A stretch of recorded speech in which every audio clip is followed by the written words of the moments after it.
guys, welcome back to my channel. This week I'm going to be doing a video on my entire meal prep process, from what I buy in the grocery store, how I save money for buying food in the whole week, and how I prep my food cooking wise, baking, and then into individual containers to have throughout the week. So I've got a couple of things I like to keep in mind when I'm meal prepping. I'll go through those throughout the video and then list them all at the end so you can have a summary of the things that will make it easier for you, less expensive, and something that you'll actually enjoy doing week to week. So I'm already back from the store with everything that I've bought. I went to 2 or 3 different places. I usually go to different stores to get the best discounts and deals, otherwise you end up spending a lot more than necessary. So I'm just gonna jump in and show you what I got at the store today. The only thing missing from here are the yogurts that I put in the fridge, as well as the fruit that is already in the fresh fruit drawer. So this is what's left. I've got lettuce that I'll usually use to make salads or have burgers. Sometimes I'll use them as the bun if I want to have a low-carb burger. I also have broccoli that I like to either steam or roast. Cauliflower, I'll usually do the same. Sometimes I get purple cauliflower, has a little bit more antioxidants, but I like cauliflower with curry. So this is a dragon fruit. I decided to get one at the store because I had them for breakfast for the week and a half that I was in China. I posted that in a video a couple weeks ago, so I figured I would try to meal prep this one myself. That'll be interesting because I haven't ever cut one before, so we'll see how it goes. I also got bell peppers. I usually get a mixture, yellow, orange, sometimes green and red, depending on what I'm feeling. But these are the 2 that I got today. This is a steak that I got. I usually don't meal prep with steak. I just got this because I figured it'd be good to have in the evening. And then this is actually not going to be counted as part of my meal prep, because I bought it to make beef jerky, which I'm actually going to make another video on how I make beef jerky in my Traeger. So kind of going to put that to the side. Chicken breast is of course one of the staples that I use in my meal prep. Fairly inexpensive source of protein. This was actually $1.49 a pound. It was on sale, so I bought 2 of those. I usually don't meal prep eggs for breakfast, but I wanted to try to mix some in with my rice, kind of like a chicken fried rice. So this week I'll be trying that to be a little bit different than I usually have done in the past. The other things I've got here are grapes, which I've already actually washed. Blueberries, I've washed these as well. This other pack I've left unprocessed because I'm actually going to show you guys what I do to prepare those for smoothies, whereas the ones that are in the bowl I'll just use as fresh fruit mixed in with like a cup for the day. Before I go on to the rest of the process, usually what I like to do is preheat the oven or the Traeger or turn on the stove or whatever I need to do that needs to heat before I actually start chopping up the produce or cutting the fruit, so that meal prep takes a lower amount of time. So I'm just gonna preheat the oven to 425 so I can cook my chicken. So I bought 6 chicken breasts this go around, and I don't usually cook them all different ways in one week. It kind of depends on what I'm gonna eat during the week, whether I want shredded chicken, grilled chicken. So this week I'm actually going to cook the chicken in 3 different ways, just to show you the opportunities you have to vary up your meal prep routine. So I usually keep my chicken in the sink so I don't get juice everywhere, but I'll typically clean up the counters afterwards. So the first way I'm going to show you is actually cooking it in a pan on the stove. So I'll cut the chicken into strips, and once I do that, season it so that I can cook it.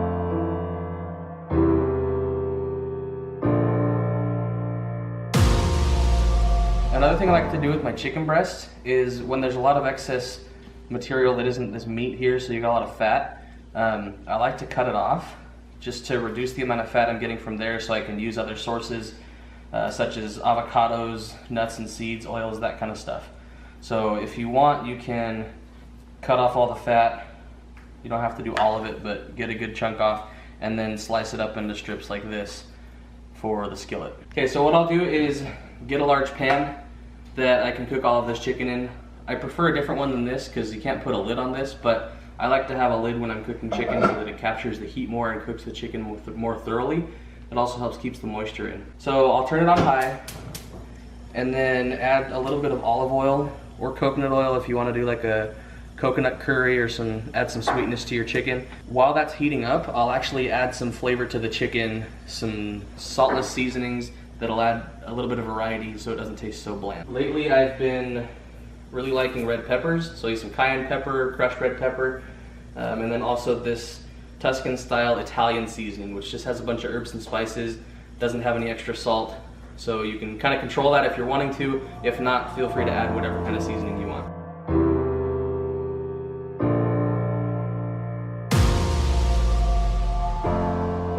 After I put the chicken in the pan, I will add more flavoring after I mix the chicken up, just so that the flavor's more widely spread throughout the chicken and not all concentrated on the individual pieces.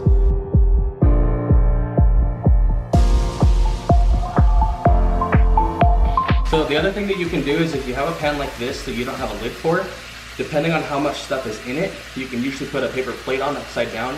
Just be careful that when you have a gas stove or something that can actually catch the plate on fire, that you don't let the plate overlap the edges of the pan, and then stick the plate over it. But you see, if the plate's a little bit too small like that, sometimes you can just stick a lid on that would go to a normal pot or pan right over on top. So see, that fits nice and snug. It's gonna keep the moisture in.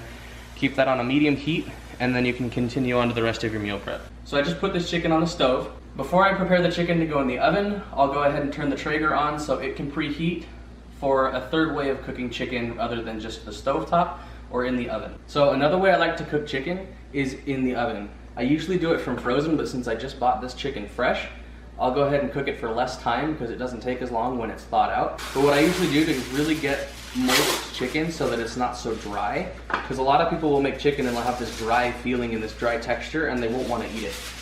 So I'll put a layer of foil down first and then lay the chicken breasts on top. I'm not going to worry about the fat, cutting it off on these ones, because all of that will end up just melting into the pan. So typically I'll use a larger baking sheet and I'll do a lot of chicken with this, but I'll just go ahead and put 2 chicken breasts in there for now to show you guys how I do it. When you meal prep and have one meal that's the same flavor for 15 different meals, then there's a good chance you'll get sick of that taste and you'll either not want to eat it, throw it away, or it'll make you just not want to meal prep again altogether. So I try to put basic flavors in my chicken. So over there I use some Italian seasoning, some hot peppers. I'm going to use some green onions here with a little bit of Frank's Red Hot. Now I really recommend picking very basic flavors so that when you do make your chicken, if you have 10 different meals that have chicken or beef or fish, anything like that, you can then add the flavor before you eat it. So when you pack up your lunchbox for the day or get ready to take the meal or eat the meal, then add your flavorings there rather than cooking everything the same flavor.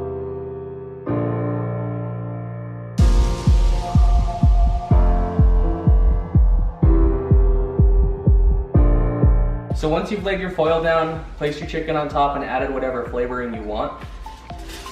I usually put another piece of foil on top and then wrap this in sort of a pocket so that it traps all of the moisture into the chicken and heats it evenly and traps all the flavors in there too.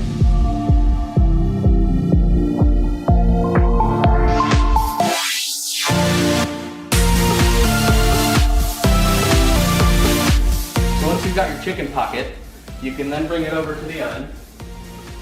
And this is already preheated to 425. I'll leave it in here for when it's frozen, about 40 minutes.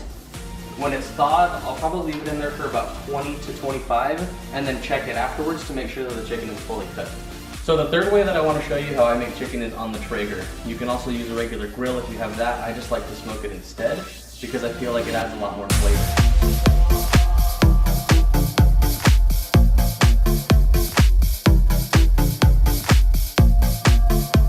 Recipe of chicken that I made is actually about finished, so I'm just gonna come over here and turn this off. You can see that it's definitely changed colors, the flavorings have kind of melted into there, and everything just looks really delicious. So I've turned that off so it will just stay warm until I'm ready to package it into containers, but it's not gonna keep cooking and get burnt or get like that chewy texture that chicken gets when it's been cooked for too long. The next thing I'm gonna do is put the rice in the rice cooker, because that's going to take some time and it'll allow me to do other things that involve actual hands-on rather than just waiting for the rice, and that'll quicken up the meal prep time altogether. So if you don't have a rice cooker, I would highly recommend getting one. You can pick one up for as little as about $30 or $40, but they really make the whole process a lot simpler, and you can even have it cook overnight, which I've done before. This one actually has a setting on it that you can delay the time that it cooks. So if you want it to be ready at 6 in the morning, you can have it be ready, and it just makes everything a lot more simple. So you just add the bowl in, close the lid, and then once you turn it on, select what you want to use, white rice, brown rice, whether you want to steam vegetables or just keep warm. So So I've gone ahead and just clicked brown, and it is going to automatically cook this until the rice is ready. So to wrap up the things that I have to actually do to the food, I have to cut up the vegetables. So the fruit, I just leave the apples and apricots, nectarines, that kind of stuff whole, and I just eat that. Makes things really simple. You just toss it in your bag. You don't have to deal with slices. The blueberries and grapes I'll put into Tupperware, but the vegetables I'm still going to cut. So I've got bell peppers, broccoli with a bag, cauliflower, got some lettuce that I'll chop to get it off of the actual plant itself. And then this little dragon fruit thing. So I'll go ahead and cut all this stuff for you to show you the process of doing that. And then once I wrap that up, I'll go ahead and pull the chicken out of the different pieces and cook it.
Alright, so I've got all my veggies, my dragon fruit there chopped up, which was more of peeling and chopping, but I've got all this put here together on plates ready to portion out. Now this last blueberry container right here, I actually do something a little different with it. Usually I'll put fruit inside of a container and mix, grapes or blueberries together along with watermelon, strawberries, whatever I feel like. But I like to put blueberries in smoothies. It adds color, flavor, and whatnot. So I actually stick my blueberries onto a plate to get them a little bit more spread out, and then I'll freeze them. And the reason why I spread them out is so that they don't all clump together frozen, whereas when you spread them out on a plate or even a cookie sheet, which would be better, they'll stick together less, and when they do stick together, like on this plate they actually will, you can break off portions of blueberries to be able to use inside of your smoothies. So that'll make smoothie prep a lot easier if you freeze your blueberries like this. Alright, so this chicken here is done, looking beautiful and ready to eat if you'd like, or even just continue meal prepping with. Now I'm gonna put the other chicken right here. So this is actually done cooking. You can see the foil popped up there. Nice little air bubble inside. Now what I'm gonna do is take this out and show you exactly what this chicken looks like. Alright, so be very careful when you're opening this. It's full of steam and it's gonna shoot out and burn you if you're not careful. So you see, I'll open this. You can see that steam coming off of there. But you peel this back and that chicken is nice and cooked. Look at that. I'm actually gonna cut this open here so you guys can see just exactly how tender this chicken is. Look at right inside there, white chicken, no pink left. You look like you see a little bit of pink, but that's really just the juices flowing down from the red hot sauce. But that chicken is nice and ready to go into meal prep containers. So here's where we're at right now. All these veggies, fruit, and chicken, but we're missing a plate. So right now I'm actually gonna go out and show you the Traeger chicken. Alright, so we're sitting here at about 430 degrees, 437, and it's been cooking for probably about 15-20 minutes. I actually might have cooked it a little bit longer than I wanted to, but I didn't set a timer, so make sure you set a timer when you're cooking chicken. But here is what this beautiful piece of art looks like. Nice glazed barbecue sauce, smoky flavor. And I'm willing to bet you that inside there it's nice and cooked evenly. So let's go ahead and take that off and see what it looks like on the inside. All right, so I just took this chicken off the Traeger. We're gonna cut it open just to make sure it's well done.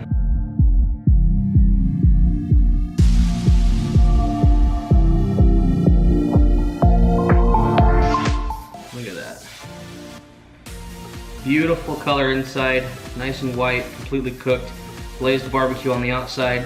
Something that I want to try here is actually inject the flavor into the meat to try and get it a little bit more spread out.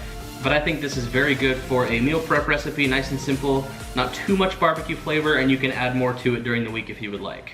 So I haven't cooked the broccoli or the cauliflower yet, so I'll mix those up and show you guys how I put that into the oven and prepare that for my meal prep.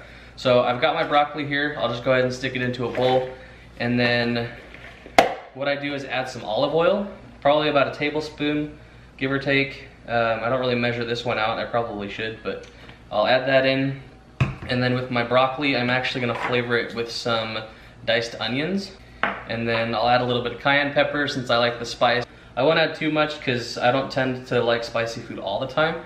So I'll just add a little bit now, and then if I want more spicy during the actual meal, I'll add that right before I eat it. Once you've added those ingredients, go ahead and just toss the broccoli around a little bit.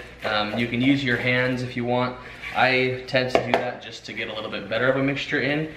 But mix the olive oil around so it covers all the broccoli evenly, and the flavoring gets on every floret as well. All right, so typically I'll steam my cauliflower. This time I'm actually gonna stick it in the oven with the broccoli just to keep things simple. Again, with your meal prep, you really wanna keep it simple. Otherwise, you won't wanna do it every single week, and it'll make it more of a hassle than a benefit to your routine. So I put all the cauliflower in a bowl, similar to the broccoli. I'll put some cumin in there, cover the cauliflower nice and evenly. Once you add that, I'm also gonna throw in a little bit of cayenne as well. You can feel free to use any seasoning you want. I don't like the taste of cauliflower, so I like using seasonings. Once you've mixed your broccoli and cauliflower up well, go ahead and dump it onto a baking sheet. And I push it to the side here so that I can fit the cauliflower over here on this other side. And then show you one more trick I'm gonna do just to switch things up a little bit and add a little bit of variety to my meal prep. Again, so I don't get bored of having the same thing over and over again. So I'm actually just gonna put a little bit of barbecue sauce in this cup here and spread it over some of the cauliflower pieces so that I can have a little bit of sweetness in the cauliflower, and again, just to add a little bit of variety to my meal prep.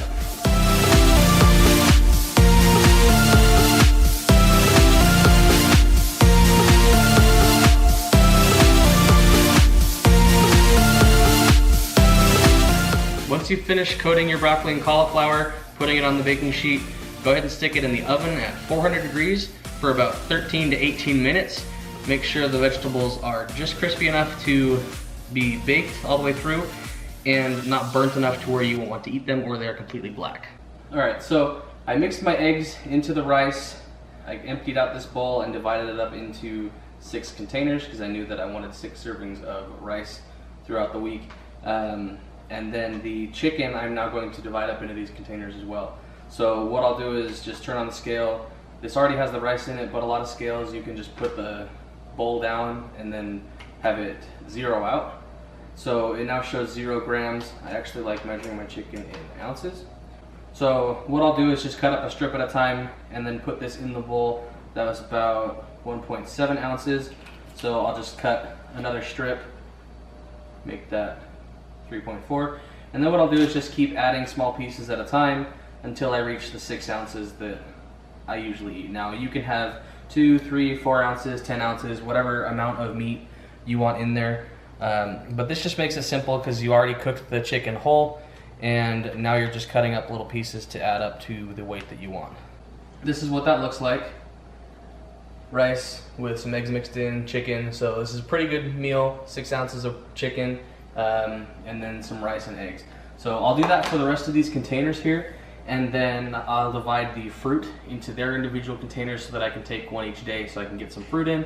And then these vegetables, you can see I've got the lettuce here chopped up so I can make that into a salad or something. I'll probably put leftover chicken in here into a salad. So I actually had to go and take a break to get my workout in for the night.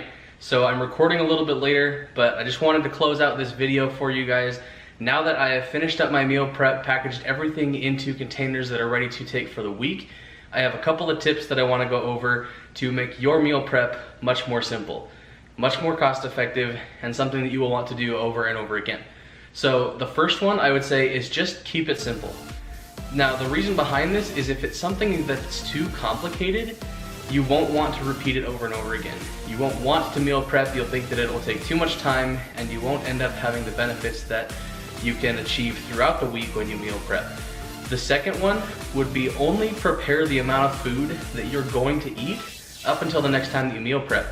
If you make too much food, you'll end up throwing it away, or it'll go a little bit bad and it just won't have the same flavor. You might not want to make that food again, or it might spoil your appetite for that particular meal that you've made in the future. The third one is gonna be make sure you package your food for your lifestyle. If you work at a desk job versus something that's construction or in a hospital or something else that may involve a different atmosphere, prepare your meals so it corresponds with how you're going to be eating them throughout the day. If you eat one meal all at once, package it like that. If you have 3, 4, 5, 6 meals, make sure you divide everything accordingly. The fourth one will be only prep things that you're going to eat. Don't go look up a recipe online and decide to make a huge batch of it that you divide. Don't go look up a recipe online and make a huge batch of it that you divide out for the week just to find out that you don't like it on the first or second day. This would be a complete disaster, so make sure you at least try the meal before you make it in bulk for your meal prep. The fifth one would be don't lock all of your flavors into place. Don't make the same flavor over and over again, or don't meal prep a giant batch of chicken all with barbecue sauce or all with some other sort of seasoning so that throughout the week you'll get tired of it. Make sure you only use enough seasoning to flavor the meat or the dish, and then add other flavorings during the week as you feel them. So if you want something sweet, maybe add some barbecue sauce, spicy, add some hot sauce, but do that during the week so that you have more of an opportunity to change things up during the week. Sixth is kind of a small thing, but it ends up making a big deal, at least for myself. So don't go shopping while you're hungry. If you're hungry, you'll look at all of these options and might have a higher chance of buying something that you may not want in reality, where in the moment you want to eat that, but you know the 5 pounds of gummy bears isn't going to help you reach your goals. The seventh one kind of has to do with not going shopping while you're hungry, but if you make a shopping list beforehand, you'll know exactly what you're going to get. You plan your meals ahead of time, know what you already have in the pantry, know what you need to get at the store, and then when you walk by aisles that have things that aren't on your list, you'll be less prone to purchasing those items when you're in the store. Another idea is to swap ideas with a friend or a buddy who is also into fitness, or someone who understands and can support your goals. If you don't have someone specifically like this, there are Facebook groups you can join that you can swap ideas in. You can share them on Pinterest or Twitter, Instagram. There's a lot of different opportunities to look at different meals, swap ideas, and get those creative juices flowing so that when you make your meals for meal prep, they're not boring and they're something that you can enjoy as a community. The next one would be to multitask while you're meal prepping. I would not recommend cutting up your fruit and vegetables before you start preheating the oven, cooking your chicken or your ground beef, your turkey, your fish, because those things take longer. You'll notice in this video I started the rice and the chicken beforehand and let the ovens preheat even before I started cutting any of the fruit or vegetables.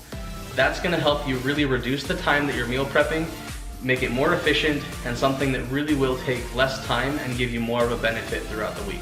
The last one would be just get excited about meal prepping. If it's something that you're dreading, you don't want to look forward to it, you're not excited to do it, it will not be something that you will either do or be excited doing. So when you're looking through grocery ads, picking out the things that are on sale, planning out your meals through the week, get excited about trying something new, but in the end, make sure that you're meal prepping with the end goal of making it easier for yourself throughout the week so that you can accomplish your fitness goals. So I really hope you guys liked this video. I definitely put a lot of time into showing how I meal prep and what strategies I have and the tips and tricks that I have to make it easier for myself and also more cost effective. I wanted to throw this in there, something that I didn't mention in the meal prep because it's not quite part of meal prep itself, is apps that will help you actually get cash back on your purchases. So I used to use Ibotta a little bit, but now I actually use it more frequently because I tend to save a pretty good amount of money each time I shop. So they're things that I'm buying anyway, but with Ibotta, I actually get cash back from those purchases. So this last go around, I think I got about $10 back just for using the app. So feel free to use the link for that in the description below, and I think you actually get like a $5 bonus for using the app from that link. So go ahead and check that out in the description. If you liked this video, give it a thumbs up, and feel free to comment down below with some other meal prep ideas, recipes, things that you liked about this video or that you want to see more of. And again, if you haven't subscribed, click that subscribe button. I'll be coming out with videos each week. I've been considering doing more, but for now it's just a weekly thing. Next week, be on the lookout for a video. I'm going to do an in-gym video, show you some exercises that I do. Comment down below if you have a certain muscle group you want to see, whether that's chest, back, bicep, tricep. I haven't decided which one I'll do yet, but go ahead and subscribe, and that way when I post that video, you'll get a notification for it. Thanks guys, and we'll see you on the next one. Are you laughing at me? Are you freaking laughing at me? Did you hear what you said? I know, but what else am I supposed to say? Done. So where's my pen?